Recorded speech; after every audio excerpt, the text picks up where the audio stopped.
ain't never bad things about this site to me. I got nothing good to say about that place. It's everything gonna be like bad, you know. It was it was a torture chamber, you know. It was a torture chamber, and it's hard to tell people and they believe it because they come believe no. Because that was the first thing they were saying when they first come out. Like, no, they ain't never doing this. Like, no, they ain't torturing people. No, no, they ain't doing this. But it was happening before me, and I don't know why I got picked and choose, but shit, it happened to me.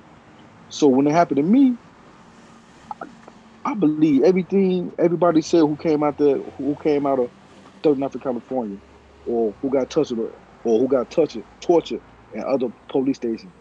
I believe them because it happened to me when I was 13. That's why I was took it at. What year it was? It was 1991 in what September. I think it was 1991 in September. I remember when I'm standing. I can remember like when I'm standing at the phone booth by the alley, and then it's a gyro spot. Well, we standing there playing. You know what I'm saying? We little kids, so we playing. But I'm on the phone talking to my girlfriend or on the payphone. So the detectives drove up on me while I'm on the phone, and they told me, "Man, get off the phone." So I got off the phone. I'm like, "What's up?" I'm like, "What y'all want?" You know what I'm saying? Like, that's the look on my face. They're like, get in the car. My mother coming out the stove. So she come out the stove. She like, where y'all going, my son? What y'all going, my son? They're like, he going down for testimony. We need to talk to him. She like, well, I'm going with y'all. He's like, no, you can't go. They put me in a car, drove me to 51st between Laughing and Justine. Stop right there. Put me in another car. So took me out one car. Put me in another car. Then they asked me where I live. I said, man, I live right here. The guy hit me in the head with the flashlight. Boom. Like, man, stop lying. And drove off. And then I ended up going to the police station. I remember getting out the car in handcuffs, going around the front, going up them stairs. They got some big, look, they got some stairs on the inside where you go upstairs. Then when you get upstairs, they got a lot of bullpens around now. And then they got these little rooms, and then they got some rooms in the back with lockers in them. And I can remember the room I was in when I was handcuffed.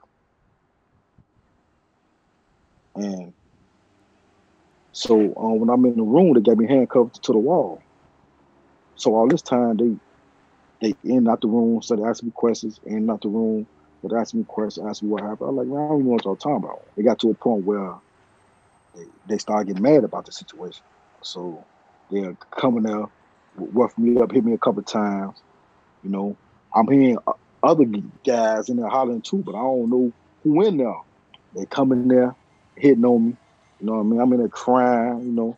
So the officer he bringing the black box.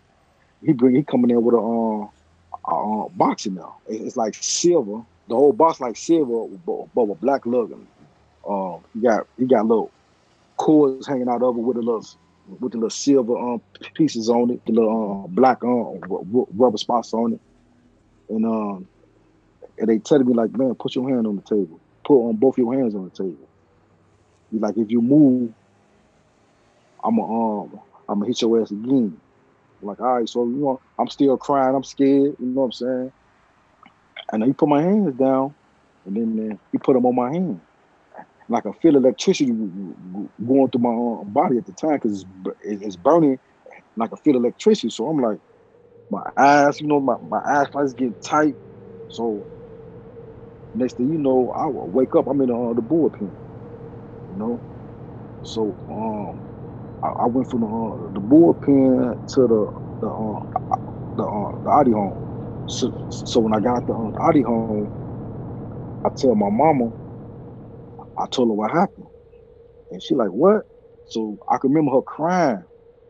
And then, I'm still a kid, so I don't know what's going on. So I don't know what's going on or what's happening. I know every time I see the police, I'm scared. I don't want to be around them. I'm having nightmares every time. I'm having nightmares, but my head hurting a lot. I'm stuttering more. Years down the line, 1998, they come to my house, bust down the door, grabbed me, put me in handcuffs, took me to the police station, talking to me about somebody got raped. I'm like, somebody got raped. And then it went from rape to a attempt murder. And then it went from attempt murder to a murder. I, I still don't know what's going on. I'm still trying to figure out, like, man. But when O'Brien came in the room and said, yeah, you think you got away with the first one, but we gonna put this murder on your ass this time. I go in the corner and suck your thumb because you ain't going home this time. I got an opportunity to get on the phone, call my mama, and told her what they said. So she got to panicking again, calling people and all that. So I went to trial, I went to court. I ended up getting found guilty, gave me my time. I ended up going to Joliet. And then from Joliet, I ended up going to Menard. So once I get to Menard, I'm starting trying to figure it out. So I get to meeting guys, talking to guys about my case and everything, about how it happened, what's going on. We got similar stories. These same officers, like with the exact same officer. I'm like, man, this crazy. I'm like, so they're like, yeah. So they're like, so next thing y'all know, I got people contacting me, CBS contacting me. I got people sending me letters, talking about these officers, talking about Birds, talking about Brujo, O'Brien, Alaska, Kill, Hollering.